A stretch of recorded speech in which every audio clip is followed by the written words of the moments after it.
The Shadow Within. I moved to Japan with high hopes and dreams of a new beginning. The old house I rented in the countryside seemed like the perfect place to start afresh. Little did I know that my dream would soon become a horrifying nightmare. From the moment I stepped foot inside the creaky, dilapidated house, a chilling sensation washed over me. The air was thick with an eerie presence, and a foreboding silence hung in the stillness of the rooms. Despite the signs, I dismissed my unease, chalking it up to my imagination running wild. Nightfall came, and as I lay in bed, I heard faint whispers in the darkness.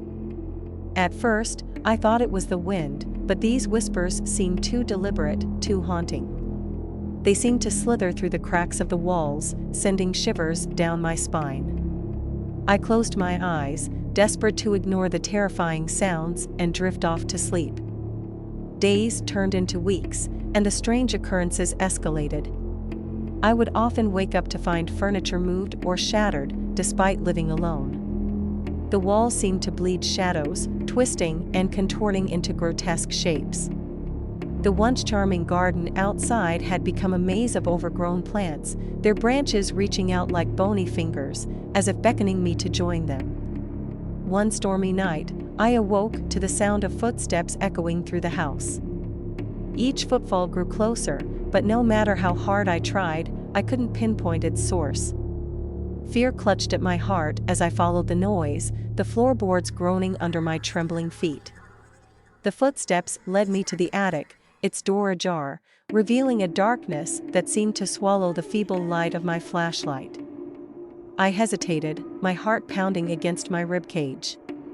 Against my better judgment, I mustered the courage to step into the abyss. The atmosphere grew icy, and a putrid stench wafted through the air, causing bile to rise in my throat. As I scanned the room, my eyes locked onto a tall figure standing at the far end. Its form was nothing more than a shadow, twisting and shifting with unnatural grace. Its eyes, pools of malevolence, fixated on me. I tried to scream, but no sound escaped my lips. Paralyzed with terror, I could only watch as the shadowy figure lunged toward me, claws outstretched. The next thing I knew, I awoke in my bed, drenched in a cold sweat. Was it all just a nightmare? I desperately wanted to believe so, but the pain in my chest told a different story.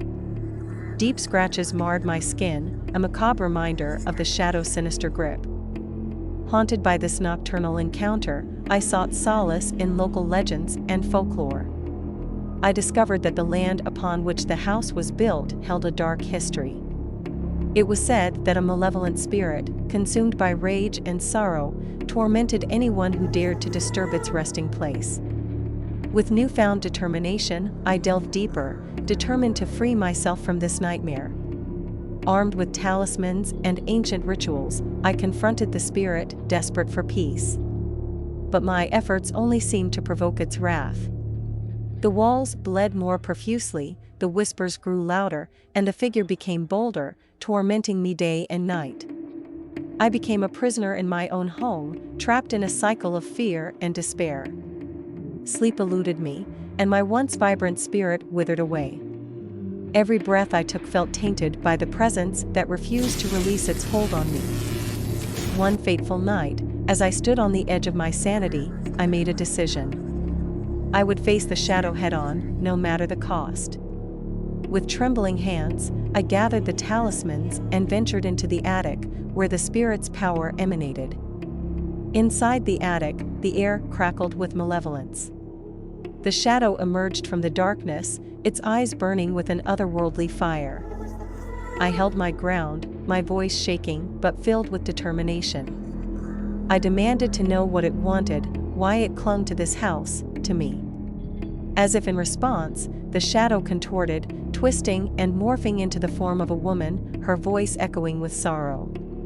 She spoke of lost love, betrayal, and the tragic end that had condemned her soul to an eternity of torment. Her anger and despair had consumed her, turning her into the very darkness that now ensnared her. With tears streaming down my face, I listened, and in that moment, a strange connection formed. I could feel her pain, her loneliness, and the haunting weight of her unfinished story. With the last remnants of my strength, I pleaded for her forgiveness, promising to honor her memory and set her free. The shadow paused, its flickering form faltering. Then, in a blinding flash of light, it vanished, leaving behind an overwhelming sense of peace. The walls ceased bleeding, the whispers silenced, and the house exhaled a sigh of relief. I finally found the courage to leave that haunted house, forever carrying the weight of that experience. It taught me the fragility of the human spirit and the power of empathy. But sometimes, late at night, when the moon casts long shadows, I still catch a glimpse of the ghostly figure, a reminder of the darkness that once consumed me. Whispers in the dark. The quaint English countryside always held a certain allure for me, so when I stumbled upon an old Victorian house nestled amongst the rolling hills, I couldn't resist the opportunity to make it my own. Little did I know that this seemingly charming abode would become a living nightmare.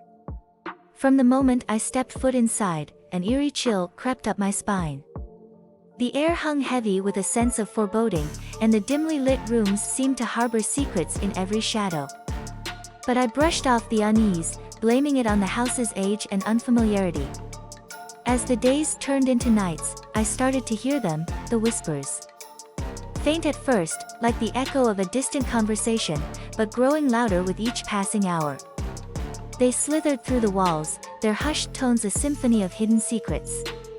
No matter how hard I strained to listen, their words eluded me, leaving me with a sense of both fascination and dread. The house itself seemed alive, shifting and creaking as if breathing in tandem with the whispers. Doors would open and close on their own accord, and objects would mysteriously rearrange themselves overnight. The walls appeared to weep, dark stains oozing from the cracks like sorrowful tears.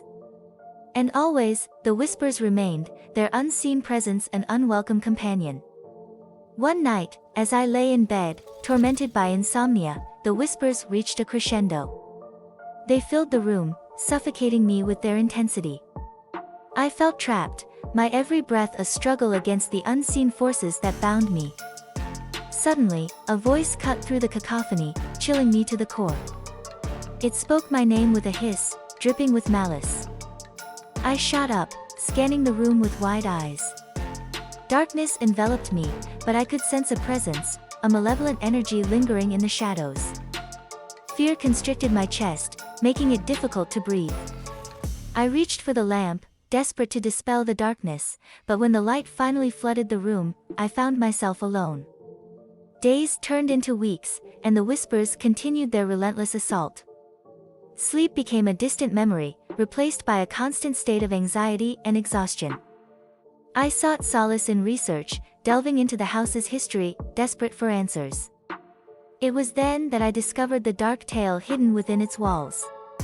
Decades ago, the house had been the site of a gruesome murder. A family had perished within its confines, their blood staining the very foundation that now held me captive. It was said that their restless spirits still roamed the house, forever trapped in a cycle of despair and rage. Armed with this newfound knowledge, I embarked on a journey to uncover the truth and bring peace to the tormented souls. I consulted local experts, who guided me through seances and rituals meant to appease the spirits. But with each attempt, their anger intensified, their presence growing more menacing. I became a prisoner in my own home, the house morphing into a labyrinth of terror. Shadows danced along the walls, their contorted forms taunting me at every turn. The whispers became more intelligible, filled with threats and curses that sent shivers down my spine. They knew me, my fears, my weaknesses, and they exploited them relentlessly. One fateful night, as I stood on the precipice of despair, I made a final desperate plea. I confronted the spirits head-on, my voice shaking but determined. I begged for mercy, for release from this living nightmare. In that moment, the air grew still, the whispers silenced, and a profound darkness descended upon the house. Suddenly, a chilling gust of wind tore through the room, extinguishing the candles and plunging me into pitch-black darkness. Panic gripped me, but as I was about to succumb to my fear, a soft, ethereal light emerged. It illuminated the room, revealing the translucent figures of the murdered family. Their faces, etched with pain and sorrow, turned towards me. But instead of malice, their expressions held a glimmer of gratitude. Through wordless communication, I understood their message: they were finally at peace. The house, once steeped in darkness, exhaled a collective sigh of relief. In the aftermath, I made the decision to leave the house behind, forever haunted by the memories of that terrifying ordeal. It taught me the fragility of our existence, the thin veil that separates the living from the dead. And even now, in a different home, I find myself occasionally catching a faint whisper in the wind, a reminder of the horrors that once plagued my soul.